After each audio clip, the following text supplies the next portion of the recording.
Ең ғажайып ұстаз. Әсерлі әңгіме. Оқу жылының басында 6-шы сыныптың жетекшісі өз шәкірттерінің алдында тұр. Ол балаларға бір рет көз тастады да, барлығын бірдей жақсы көретінін, оларды көргеніне риза екенін айтты. Бұл әрине жалған болатын. Өйткені алдыңғы қатарда өзі жақсы көре қоймайтын бір бала бүрісіп отыр. Басқа оқушылар да онымен былтырғы оқу жылында танысқан. Сол кездің өзінде-ақ ол баланың өз сыныптастарымен ойнамайтынын және киімінің лас екенін, ешқашан жуынбағандай күлімсе иіс шығатынын байқаған болатын. Уақыт өткен сайын мұғалімнің бұл оқушыға деген көзқарасы өзгере бастады. Оның жазба жұмыстарын қызыл қаламмен шимайлап, екілік деген бағаны аямай қоятын жағдайға жетті. Бір күні мектептің оқу жөніндегі орынбасары 6-шы сынып оқушыларының мінездемесіне талдау жасауды тапсырды. Ұстазы сүйкімсіз оқушының мінездемесін жазуды соңына қалдырды.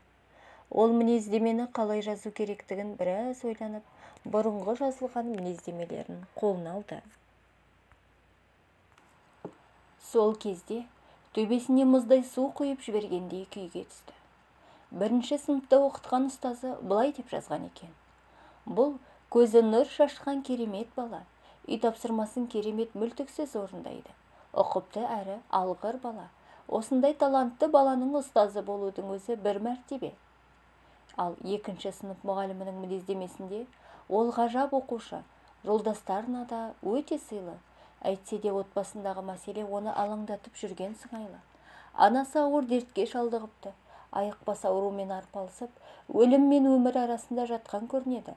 Баланың да жанын сыздатқаны аңғарылады. Шамасы оның үйдегі жағдайы ажалмен арпалысқа айналған сияқты деп түйіндеген екен. 3-ші сыныптағы тәрбиешінің жазғанын тағатсыздана қолына алып оқи бастады. Анасының өлімі баланың жан әлеміне ауыр соққы боп тиді. Ішкі дертіне қарамастан, бала оқуға бар ынтасымен, ыждағатпен ұмтылады. Әйтсе де үйде білім алуына әкесі көңіл бөлуді қойған.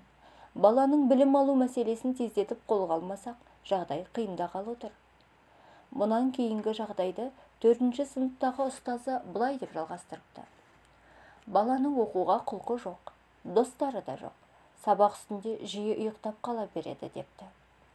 Мінездемелерді оқып шыққан мұғалімнің осы сәтте жүрегі сыздап қоя берді. Әдеттегідей келесі оқу жылы келіп жетті. Сол баяғыдай барлық оқушылар ұстаздарына сыйлық ұсынып жатыр. Жаңа оқу жылының басталғанымен құттықтап, әлгі бала да бір затты ұстаздың қолына ұстатады. Мыж-мыжы шыққан қағазға әлденені орап әкелген екен. Түйіншекті көрген сыныптастары жарыса күледі.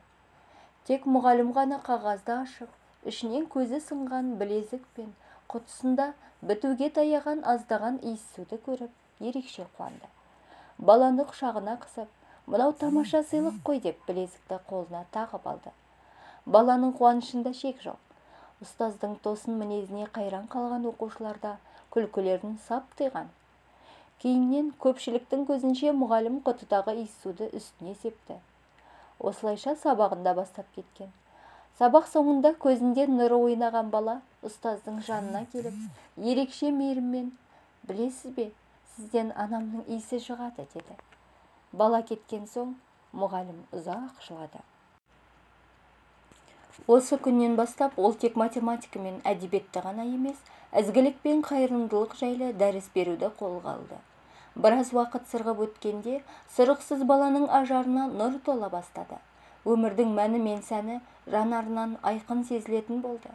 Мұнан кейін мұғалім оқушылардың барлығын бірдей жақсы көремін дегенімен, енді әлгі баланы өзгелерден айрықша жақын тарта бастаған. Осылайша жылда зулады. Бірде әдеттегідей кеп қағаздарын ақтарып отырып, көзі бір тілім хатқа түсті. Ашып оқығанда жүрегі елжіреп кетті. Сіз өмірімдегі ғажап ұстазсыз деп жазылған екен. Осылайша аттай зулап 5 жыл артта қалды. Бұл кезде мұғалім де басқа сыныпты қолға алған еді. Әйтсе де осыдан біраз жыл бұрынғы шәкірті тағы бір хат жолдапты. Өмірдегі ең асыл ұстазы болып жүрегінде қала беретінін жазыпты. Араға уақыт салып, әлгі оқушыдан тағы бір хат алады. Оқушысы колледжді үздік тамамдап, университетті үздік оқып жүргенін жазыпты. Кейінірек келген хатында оқу орнын ойдағыдай тамамдаған айтылады.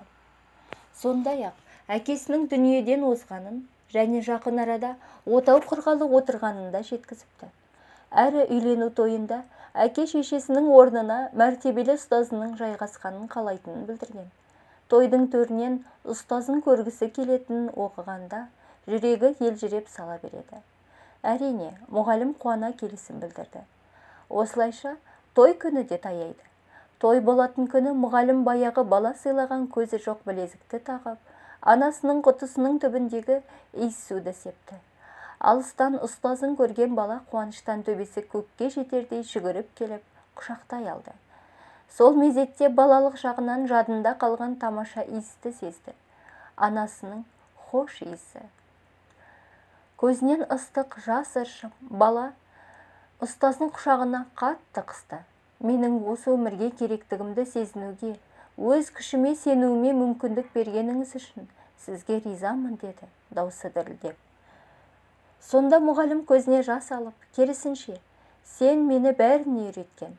Сенімен таныспай тұрып, ұстаз болудың сыры мен мәнін, ғажап қадірін сезінген жоқпын, деп жауап береді.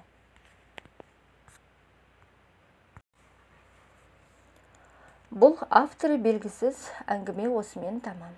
Құрметті тыңдарман, сіздермен бірге болған Арайлым Ерсайынқызы. Каналға тіркеліп, лайк басып, қолдап кетіңіздер.